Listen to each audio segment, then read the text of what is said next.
Hello बच्चों, कैसे आप लोग? सब बढ़िया। तो इससे पीछे में हम लोग अक्षीय और निरक्षीय पढ़े थे। आज हम लोग पढ़ेंगे क्लास नंबर 37 तक हो चुका था, क्लास 38 है। तो आज हम लोग पढ़ने वाले हैं क्लास 38, जो कि एक थोड़ा सा इस क्लास का लेंथ कम होगा, ठीक है, क्योंकि यहां पे हमको एक बात बताना है। क्लास 38, लेकिन अगर ये क्लास आज आप दिमाग में अटा लिए तो आने वाला 3 क्लास आपका बहुत इजी होने वाला है। मीन्स कि अगर ये क्लास आपके दिमाग में बस गया तो जो अगला जो क्लास आएगा ना, वो वाला वो बहुत इंपॉर्टेंट, मतलब बहुत इंपॉर्टेंट तो है, लेकिन समझ में भी उतना ही आ जाएगा। तो आइए, क्लास 38 और जो मीडियम हम लोग का होगा, बताइए कौन सा? हिंदी मीडियम। हिंदी मीडियम, ठीक है ना? क्लास 38 हिंदी मीडियम, चैप्टर 1 चल रहा है, विद्युत आवेश तथा क्षेत्र, ठीक है ना? तो चलिए टॉपिक लिखेंगे। आज का जो टॉपिक है वो थोड़ा सा दिमाग में बैठाने वाला है। पूरा दिमाग में बैठा लीजिए, देखिए एकदम पूरा गहराई में देखिएगा इसको। एक समान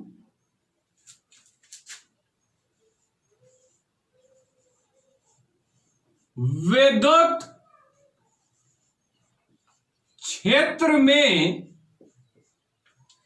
एक समान विद्युत क्षेत्र में द्विध्रुव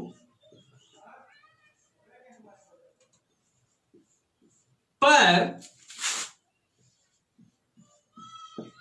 लगता हुआ बल, लगता हुआ बल, तो ये आज का टॉपिक है। ये आज का टॉपिक है कि एक समान विद्युत क्षेत्र में द्विध्रुव पर बल कितना लगता है। मतलब एक समान विद्युत क्षेत्र रहा, उसमें कोई विद्युत द्विध्रुव रख दीजिए तो उस पे बल कितना लगेगा। तो टॉपिक डाल दिए, टॉपिक लिख लिए, क्लियर हुआ? अब क्लियर होगा, समझाते हैं। हेडिंग डालिए, कॉपी पेन लेके बैठिए, ठीक है ना? ऐसे नहीं। तो चलिए ध्यान से समझते हैं। मिटाए तो मिटाइए सर। देखिएगा जी, आइए समझिएगा हम क्या बोले। एक समान विद्युत क्षेत्र, तो बहुत बच्चा बोला ये क्या बोले हैं। एक समान विद्युत क्षेत्र, एक समान मतलब, एक समान मतलब यूनिफॉर्म, इंग्लिश में यूनिफॉर्म, मतलब हर एक जगह बराबर। एक समान मतलब हर जगह पे बराबर। देखिए आज हम एक समान विद्युत क्षेत्र खींच के दिखाते हैं। जैसे अगर ये खींचिएगा, ये एक विद्युत क्षेत्र रेखाएं हैं, ये विद्युत क्षेत्र है, तो देखिएगा एक समान अगर विद्युत क्षेत्र को दिखाना है तो आप ऐसे खींच दीजिएगा, तो ये एक समान विद्युत क्षेत्र है। जो विद्युत क्षेत्र है वो एक समान। यहां पे अगर यहां इस बिंदु पे देखिए, ये क्या है, एक समान विद्युत क्षेत्र यहां पे मिलेगा। तो ध्यान से सुनिएगा, अगर इस बिंदु पे विद्युत क्षेत्र का मान 5 न्यूटन प्रति कूलम है तो यहां पे भी पूछा जाए तो 5 न्यूटन प्रति कूलम, यहां पे पूछा जाए तो 5 न्यूटन प्रति कूलम, यहां पे पूछा जाए तो 5 न्यूटन प्रति कूलम। मतलब इसमें जहां पे भी बिंदु का बात कीजिएगा उस बिंदु पे जो विद्युत क्षेत्र होगा वो हमेशा 5 न्यूटन प्रति कूलम ही होगा। मतलब विद्युत क्षेत्र हर जगह क्या है, एक समान है। तो इसलिए हम कह रहे एक समान विद्युत क्षेत्र। जैसे बहुत बच्चा ऐसे खींच दिया, पूरा एकदम टेंशन में है, बोला क्या ऐसे खींचे, एकदम जल्दी जल्दी में ऐसे खींच के भाग गया घर पे, बोला कि ना जल्दीबाजी में ऐसे खींच के भाग जा रहे घर पे, तो ऐसे खींच के भाग गया है घर पे, ठीक है। बोला सर यो ना है एक समान विद्युत क्षेत्र, ये है एक समान विद्युत क्षेत्र, ये है, ये नहीं होगा, ये नहीं होगा। तो ध्यान से सुनिए, बहुत बच्चा बोला सर काहे नहीं होगा। हम देखिए यहां पे अगर विद्युत क्षेत्र रेखाएं एक दूसरे से समान दूरी पे हुआ, मतलब अगर इन दोनों के बीच में 2 सेंटीमीटर हुआ तो इनके बीच में भी कितना, 2 ही सेंटीमीटर, इनके बीच में कितना, 2 सेंटीमीटर, इनके बीच में कितना, 2 सेंटीमीटर। तो विद्युत क्षेत्र रेखाएं अगर एक दूसरे से समान दूरी पर होगा तो उसके प्रत्येक बिंदु पे यहां यहां यहां यहां यहां यहां यहां यहां यहां यहां एवरीवेयर, एट एवरी पॉइंट जो विद्युत क्षेत्र होगा एक समान होगा। अगर यहां एक है तो एक एक एक एक एक एक एक एक एक एक एक एक एक एक एक एक एक समान विद्युत क्षेत्र तब खिंचाएगा जब विद्युत क्षेत्र रेखाएं एक दूसरे से बराबर दूरी पे होगा। बहुत बच्चा बोला सर हम तो ऐसे खींच देंगे तो क्या हो जाएगा। हमने देखिए बाबू ऐसे खींच दीजिएगा ना, ऐसे खींच दीजिएगा ना, तो देखिए ये विद्युत क्षेत्र रेखाएं एक दूसरे से नजदीक है। तो हम विद्युत क्षेत्र रेखाएं के गुण में क्या पढ़ाए थे कि जहां पे विद्युत क्षेत्र रेखाएं एक दूसरे से नजदीक होगा वहां पे विद्युत क्षेत्र का मान ज्यादा होता है, प्रबल होता है। तो यहां पे ध्यान से समझिएगा, ये सब विद्युत क्षेत्र रेखाएं के बीच में जो दूरी है कम दूरी पे है, तो यहां पे विद्युत क्षेत्र का मान इस पॉइंट पे हो जाएगा 10 न्यूटन, मान लेते हैं 10 न्यूटन प्रति कूलम। यहां पे हो जाएगा 10 न्यूटन प्रति कूलम, मान लेते हैं, ठीक है। लेकिन जब इन दोनों के बीच में बात कीजिएगा तो ये दोनों जो है एक दूसरे से इनका दूरी ज्यादा हो गया अगर इससे कंपेयर करें तो जब दूरी ज्यादा हो गया तो यहां पे विद्युत क्षेत्र का मान क्या हो जाएगा, अब कम हो जाएगा, 7 रहेगा, 7 न्यूटन प्रति कूलम। तो देखिए यहां पे कहीं 10 है, कहीं पे 7 है, हो सकता है कहीं पे 9 है, तो इसको आप नहीं कहिएगा कि ये एक समान विद्युत क्षेत्र है। एक समान विद्युत क्षेत्र मतलब कि विद्युत क्षेत्र रेखाएं, जितना भी विद्युत क्षेत्र रेखाएं होगा इनके बीच का दूरी 2 सेंटीमीटर है, तो इनके बीच का दूरी 2 सेंटीमीटर, इनके बीच का दूरी 2 सेंटीमीटर, इनके बीच का दूरी 2 सेंटीमीटर। तो विद्युत क्षेत्र रेखाएं अगर एक दूसरे से हमेशा बराबर दूरी पे हो ना, तभी हम कहेंगे विद्युत क्षेत्र जो है एक समान है। देखिए विद्युत क्षेत्र एक समान है, हर जगह 5 5 5 5। अब बोले बहुत बच्चा से खींचे तो जी एक समान विद्युत क्षेत्र रेखा, तो बहुत बच्चा बोला खींच दे सर, एकदम बराबर दूरी पे एकदम मन लगा के खींच रहा है सर, कहीं हिल मत जाए, इसके ले लेके नाप के खींच रहा है सर, ये विद्युत क्षेत्र है ना। हम बोले हाँ जी सर, नाप के खींचे हैं 2 सेंटीमीटर दूरी पे। हम बोले बहुत बढ़िया, ये है एक समान विद्युत क्षेत्र सर, हम खींच के दिखाएं सर, एक समान विद्युत क्षेत्र है ना। मारे तू तपड़ा का है, ये एक समान विद्युत क्षेत्र है। यहां पे विद्युत क्षेत्र का मान ज्यादा होगा, यहां पे कम हो जाएगा, एक समान विद्युत क्षेत्र है। बनाइबा मत कीजिए ऐसा फोटो, तो दिखाई नहीं दीजिएगा। ई एकदम गलत, ये एक समान विद्युत क्षेत्र नहीं है। तो हम लोग बात करेंगे किसका, एक समान विद्युत क्षेत्र का, ठीक है। चलिए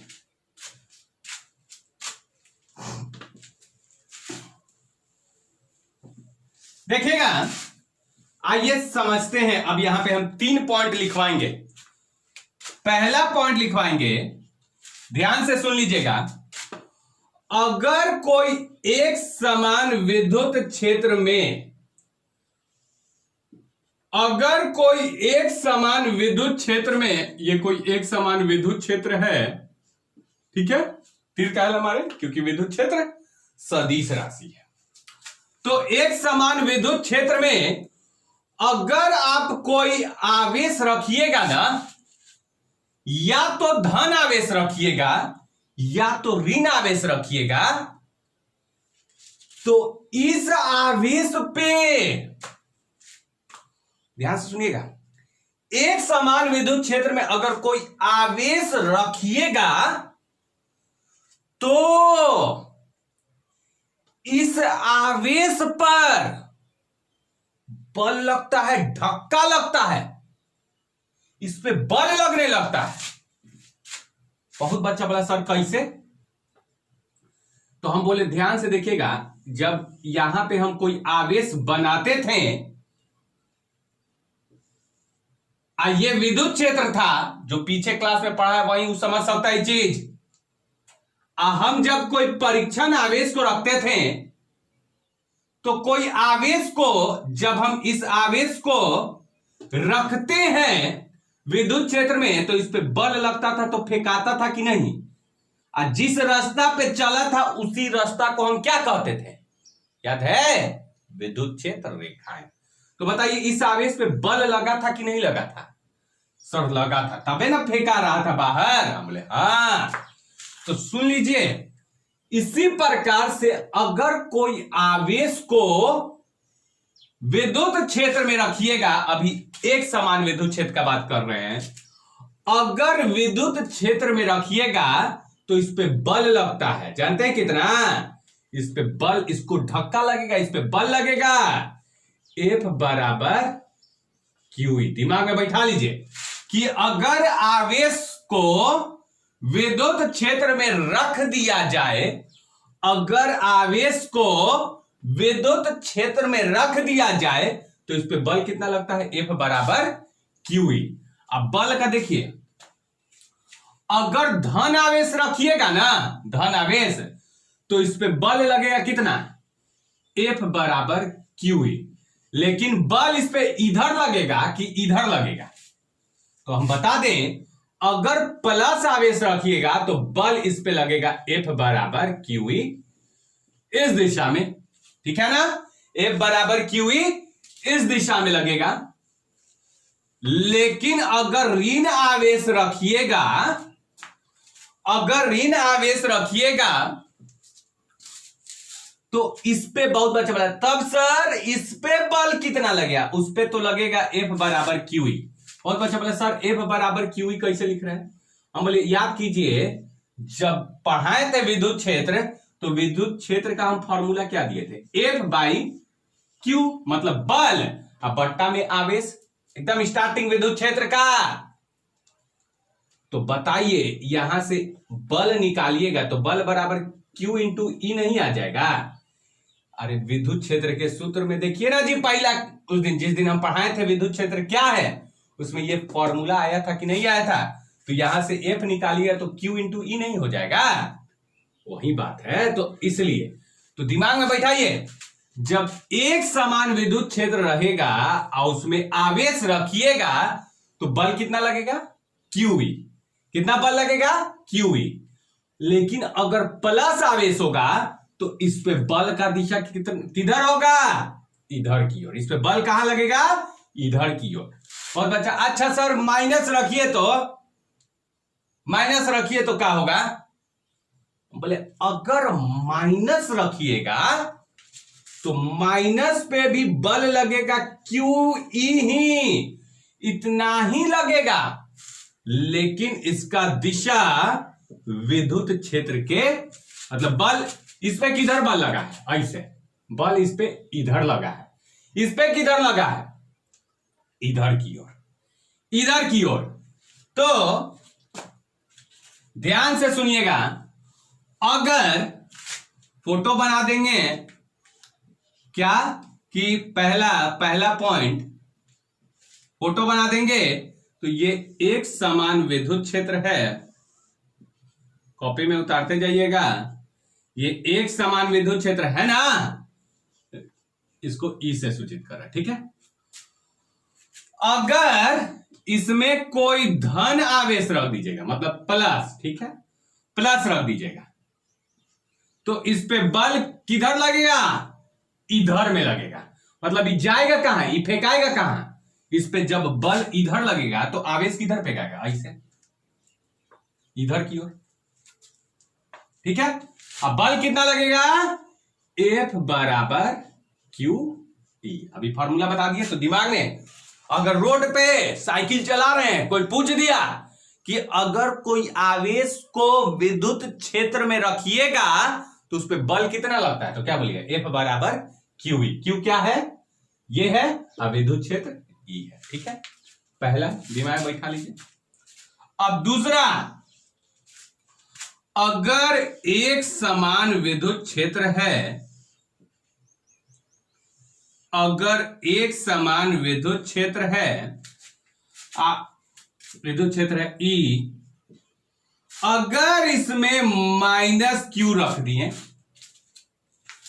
अगर इसमें माइनस क्यू रख दिए तो इस पे बल इतना ही लगेगा, लेकिन दिशा इधर हो जाएगा। तो फोटो में ऐसे बना लीजिए, इस पे बल लगेगा ऐसे, बल किधर से, पीछे से ढका ऐसे, मतलब विद्युत क्षेत्र का दिशा इधर है ना, तो बल कहां लगेगा, विद्युत क्षेत्र के विपरीत, इधर विद्युत क्षेत्र के दिशा में लगेगा, इधर विद्युत क्षेत्र के विपरीत। तो इस पे बल लगेगा F बराबर क्यू ई, बस दिशा इसका बदल जाएगा, इधर में हो जाएगा, ठीक है ना। अब आइए मेन जो तीसरा है, तीसरा जो है, पहला दूसरा तीसरा में, अब यहां से हम ये दोनों तो बता दिए, अब तीसरा देखिए, तीसरा में क्या बोले थे कि विद्युत द्विध्रुव अगर रखेंगे, मतलब एक समान विद्युत क्षेत्र में, ध्यान से सुनिएगा, एक समान विद्युत क्षेत्र में, अब ये दोनों नहीं रखेंगे, ये दोनों तो बता दिए, अब क्या रखेंगे, विद्युत द्विध्रुव रखेंगे। तो अगर विद्युत द्विध्रुव रखेंगे तो इस पे बल कितना लगेगा, तो हम क्या लिखेंगे, चलिए पूरा लिख देते हैं, एक समान विद्युत क्षेत्र में विद्युत द्विध्रुव, या केवल द्विध्रुव भी कह सकते हैं, विद्युत द्विध्रुव कहिए चाहे द्विध्रुव कह लीजिए। तो एक समान विद्युत क्षेत्र में विद्युत द्विध्रुव पर लगता हुआ परिणामी बल, मतलब कुल बल, ठीक है ना। तो चलिए कुल बल कितना लगेगा, परिणामी मतलब टोटल बल कितना लगेगा, तो चलिए फोटो से समझाते हैं। पहले तो हम क्या रखेंगे, बनाएंगे एक समान विद्युत क्षेत्र। तो ये हमारा एक समान विद्युत क्षेत्र हो गया, ठीक है। एक समान विद्युत क्षेत्र क्या बोले, की ई से सूचित कर रहे हैं। अब एक समान विद्युत क्षेत्र में क्या रखना है आपको, विद्युत द्विध्रुव रखना है, विद्युत द्विध्रुव रखना है। तो आप पढ़े हैं ना हमसे विद्युत द्विध्रुव क्या होता है, गहराई में बताए थे ना विद्युत द्विध्रुव। तो यहां पे हम लिखेंगे ऐसे, विद्युत द्विध्रुव क्या होता है, माइनस क्यू परिमाण एक समान होना चाहिए लेकिन चिन्ह विपरीत होना चाहिए, एक माइनस तो दूसरा प्लस क्यू। तो ये आपका एक विद्युत द्विध्रुव है, ठीक है। तो अब आपको बताना है कि इस विद्युत द्विध्रुव पर बल कितना लगेगा, इस पे बल कितना लगेगा। तो देखिए इस पे बल जो है प्लस क्यू वाला पे किधर बल लगेगा, इस दिशा में लगेगा। यहां से इस फोटो से देखिए तो कितना लगेगा, F बराबर QE, लेकिन माइनस क्यू वाला पे कितना लगेगा, इतना ही लगेगा, लेकिन दिशा किधर, इधर। तो F बराबर QE इस फोटो से। तो एक बल इधर, एक बल इधर, तो बताइए इस पे कुल परिणामी बल कितना हो जाएगा। तो द्विध्रुव पर लगता हुआ बल मतलब परिणामी बल, तो लिख देते F नेट जो हो जाएगा कुल परिणामी बल। बताइए एक बल इधर में, एक बल इधर में, तो दिशा एक इधर है एक इधर है, जुटेगा कि घटेगा, अरे जुटेगा कि घटेगा सर, घटेगा, बताए नहीं है घटेगा। तो QE माइनस QE, घटा दिए दोनों बल को, क्या किए, ये वाला बल माइनस ये वाला बल घटा दिए। तो घटा दिए तो कितना आया कट के, 0। तो बताइए जब विद्युत द्विध्रुव को आप एक समान विद्युत क्षेत्र में रखते हैं तो इस पे कुल बल परिणामी बल कितना होता है, कितना लगता है, कुल परिणामी बल कितना होता है, दिमाग में बैठाइए कितना, 0। अच्छा एक समान विद्युत क्षेत्र में धन आवेश रख दिए तो आप बोलिए कितना बल लगेगा, QE लगेगा सर। हम बोले अच्छा किस दिशा में होगा बल सर, विद्युत क्षेत्र के दिशा में, ठीक, बहुत बढ़िया। अच्छा एक समान विद्युत क्षेत्र में ऋण आवेश रख दिए तो कितना बल लगेगा सर, QE लगेगा। हम बोले कहां लगेगा, दिशा किधर सर, विद्युत क्षेत्र के विपरीत दिशा में। बोले बहुत बढ़िया। चलिए मेन टॉपिक पे आ जाइए।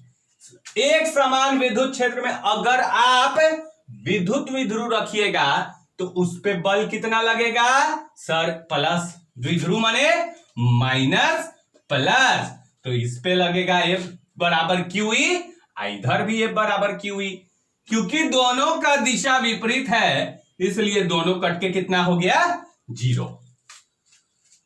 तो ऑब्जेक्टिव में पूछेगा एक समान विद्युत क्षेत्र में अगर विद्युत द्विध्रुव रख दिया जाए तो उस पे लगता हुआ परिणामी बल कितना होगा, 0। तो आंसर 0 हो जाएगा। तो आपको बता दिए कि विद्युत क्षेत्र में अगर विद्युत द्विध्रुव रख दीजिएगा तो इस पे बल कितना लगेगा, 0। अगला जो टॉपिक है अब बताएंगे इस पे बल आघूर्ण कितना लगेगा। बल आघूर्ण क्या होता है इसका चर्चा अभी तो नहीं करेंगे, बहुत लंबा हो जाएगा 2 घंटा क्लास। तो अगले क्लास में बल आघूर्ण का बात करेंगे पूरा गहराई में। याद रख लीजिए ई तीनों का बहुत जरूरत है, ई ऊ वाला टॉपिक को मतलब 39 को समझने के लिए आपका 38 बहुत जरूरी है। You must know class number 38 to understand 39। मतलब if you want to understand very well class number 39 then you must be knowing about class 38। ये मालूम है तो वो समझिएगा। तो याद हुआ, प्लस एक समान विद्युत क्षेत्र में प्लस आवेश रखिएगा तो कितना बल लगेगा, माइनस रखिएगा तो कितना लगेगा इसका दिशा, और विद्युत द्विध्रुव रखिएगा तो 0 लग जाए। तो आज के लिए इतना ही। अगला टॉपिक बहुत भारी टॉपिक मतलब न्यूमेरिकल वाला टॉपिक है, एनसीईआरटी में एक न्यूमेरिकल भी है तो उसको करवाएंगे अगले दिन। और चैप्टर ये लंबा है, पहली बता रहे, और सब छोटा छोटा है, ये सब प्रकाशिकी सब में जान है जी, ये सब लंबा चैप्टर है, ठीक है ना। तो टाइम तो लगेगा ही, ठीक है। तो बाकी ऑफलाइन ऑनलाइन क्लास है, ऑफलाइन तो है नहीं कि पूछे के को लड़का से, समझ रहे हैं कि आपका हुआ क्लियर, आपका हुआ। ऑनलाइन है तो समझ रहे हैं थोड़ा टाइम टेकिंग होता है। चलिए तो अब फास्ट निकल जाएंगे ना तो बस वीडियो ही खत्म होते रहेगा। 39 से 40, 40 से 41, लेकिन लड़का के माइंड में नहीं जाएगा। Physics is different thing. मतलब if you don't know basic means you can not understand आगे वाला topic, next topic you can not understand if you don't know the previous topic very well. So you must be knowing everything about basic in electrostatic. मतलब एकदम सब कुछ एकदम basic, एकदम बहुत मजबूत बना लीजिए, आगे में एकदम मजा आ जाए। ठीक है ना? तो आज के लिए इतना ही छोड़ते हैं, अगला क्लास पढ़ेंगे 39। ठीक है? तब तक के लिए एंजॉय कीजिए। Hope you are doing well. ठीक है? Thank you and take care.